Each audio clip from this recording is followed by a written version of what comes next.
Welcome to Conversations Live. For more than a decade, we've brought you the best in books, entertainment, celebrity interviews, and current events. When the movers and shakers of the world have something to say to you, they say it to us first. Here's your host, Cyrus Webb.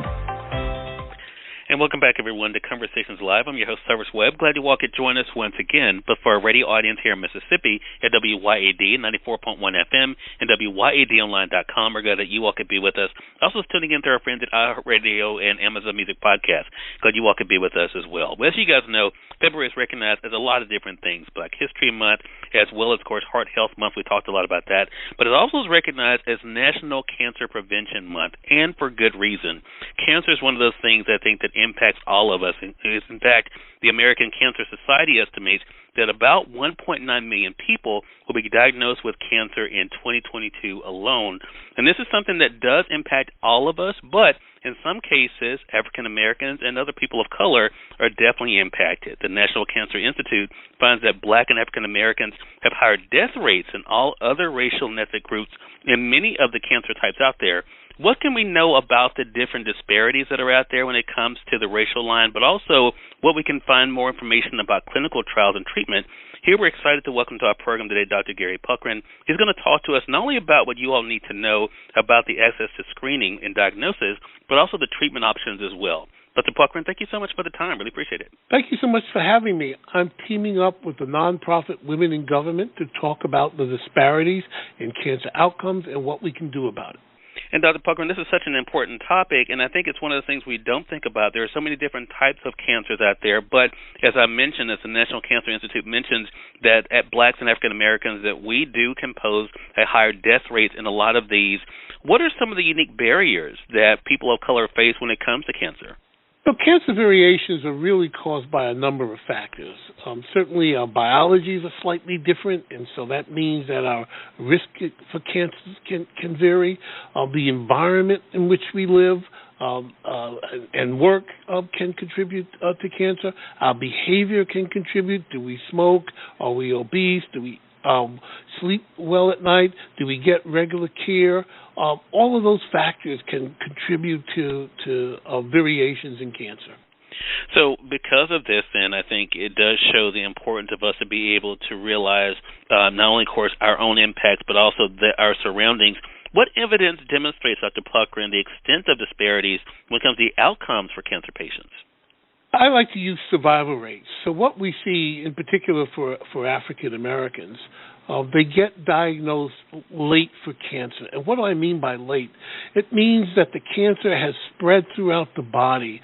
And when it spreads throughout the body like that, we don't have good science to bring you back to normal health.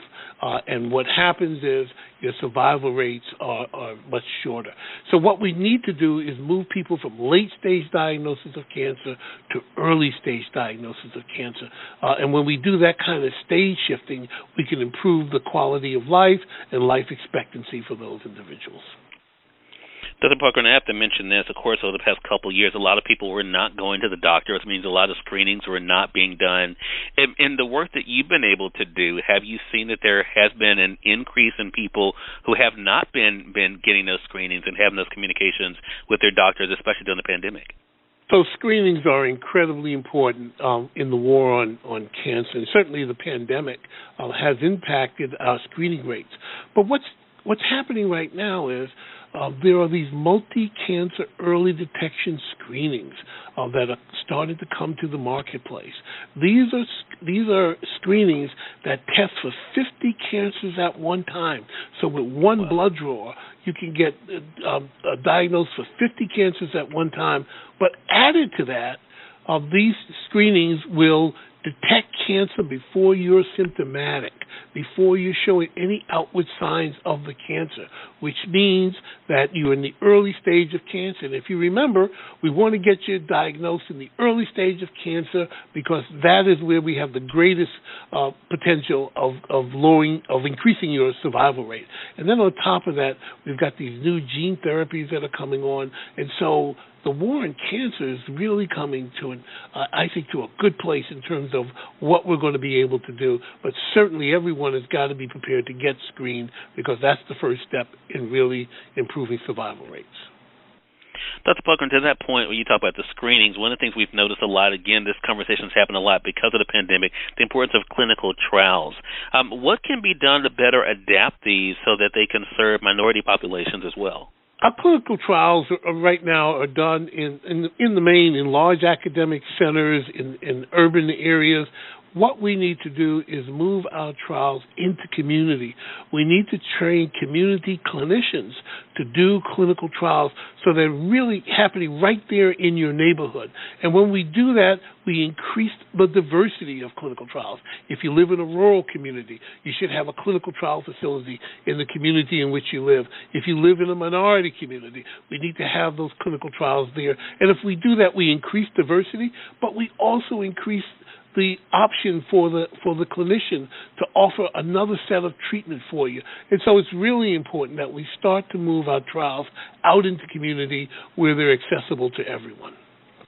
Love that. Great information. Again, everyone, Dr. Gary Puckrein has been our guest. Dr. Puckrein is the president, I didn't mention this earlier, but he's the president of the National Minority Quality Forum. He's been talking with us, I think, about these barriers that people of color do face, but also the importance of these screenings and, of course, the importance of diversity when it comes to these clinical trials. Dr. Puckrein, where can our audience go for more information? A good place to start is womeningovernment.org. I've done some podcasts with them. They've got great information. I think that's a great place to start. All right, and we'll make sure that we link that up for our online audience as well. Thank you so much again for the time, Dr. Puckrein. Really appreciate it, and looking forward to having you back on the program again. Thank you so much. You're more than welcome, and we thank you, our audience, for tuning in to another great segment of Conversations Live, part of our News You Can Use segment here at WYAD 94.1 FM and WYADonline.com.